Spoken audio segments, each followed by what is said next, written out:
you just said undisputed, which if that's something that, if his body can do, that would be awesome, right? Because you still got that big money fight with Tank Davis at 135 as well.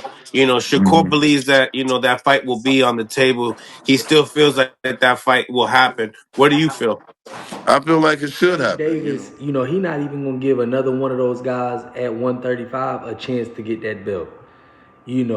So why would he make a drastic move to fight a Shakur at the weight class before trying to unify with another champion? That doesn't make sense. Gervonta won't even give one of those guys a chance for a belt. And we feel like he could beat a lot of those guys. Abdullah Mason right now a little bit green. He's susceptible to getting hit. Murataya the same thing. He got exposed with a guy like Tevin Farmer. I find it interesting that a lot of reporters and interviewers, they don't see nothing wrong in pushing these type of fights with, Shakur Stevenson's camp or Devin Haney's camp. But when it come to asking Tank about these fights, everybody walk on eggshells. When these guys get on here and, answer questions from the media, they say that they willing to fight him. They willing to fight him next.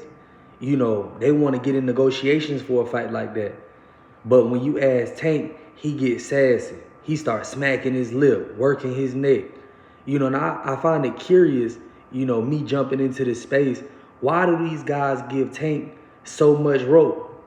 He's not performing. He's not active. It was okay to do Lamont Roach how they did Lamont Roach in his last fight when Tank at the end of the fight said that he would give him his rematch. So it's just interesting for me. Why guys give Tank such a pass? While these other guys is being expected to move up, perform at a high level. If these guys are known for being pure boxers, we want to see these guys, evolve from being pure boxers to knockout punchers. But for Tank, we don't want to see him move up in competition. We don't want to see him step up and fight guys, that are in his weight class. We asking Haney to move up. Shakur having to move up. But we not even getting Tank fighting at his own natural weight class, fighting guys that are competitive. We're not seeing him perform. He's not active. He's not showing that he's dedicated to the sport. So I'm curious, why during these guys' time to shine, they keep bringing up Tank? Tank is a non-factor in his weight class. I call a spade in the sport of boxing. Tank name shouldn't even be mentioned with those type of guys. Shakur Stevenson is taking chances. Devin Haney's taking chances. These guys work 24/7 on their craft and can't wait to show the world what they've been working on. Tank is the complete opposite. And like I said before, before the narrative was Devin and Shakur using his name to clout chase. But now Tank has to use those guys' name because they the only ones that's performing. Tank Davis not about that shit. You know what I'm saying? He could prove to the world he about that shit.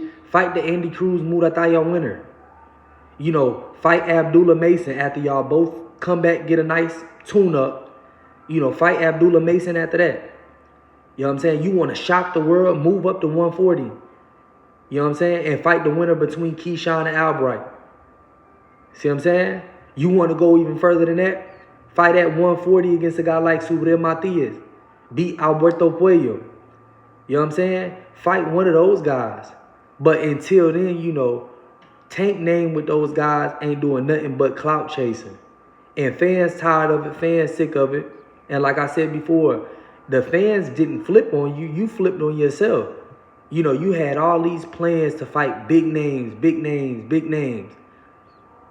When it came to Pedraza, he fell out with Floyd over Pedraza because he felt like Floyd wanted him to lose against a guy like Pedraza. You know what I'm saying? So what I'm saying is I don't know if it's a chemical imbalance. I don't know if he's suffering something mentally. But if that's the case, keep your name out of the sport, though. It's okay to fight those things. We all go through those things. But let's not do it while we calling out the top fighters. Because you look like a hypocrite. You were calling these guys clout chasers for bringing you up because they were willing to fight you. But now you're not willing to fight them. And your fans can't even make it make sense for you. They talking about you knocking guys out. What happened to Lamont Roach? What happened to Lamont Roach? Why didn't he stop a guy like Pitbull Cruz? You know, it's all these questions you gotta factor in. You know, when you talking about Gervonta Davis being, you know, mentioned with these guys that are working hard and striving in the sport.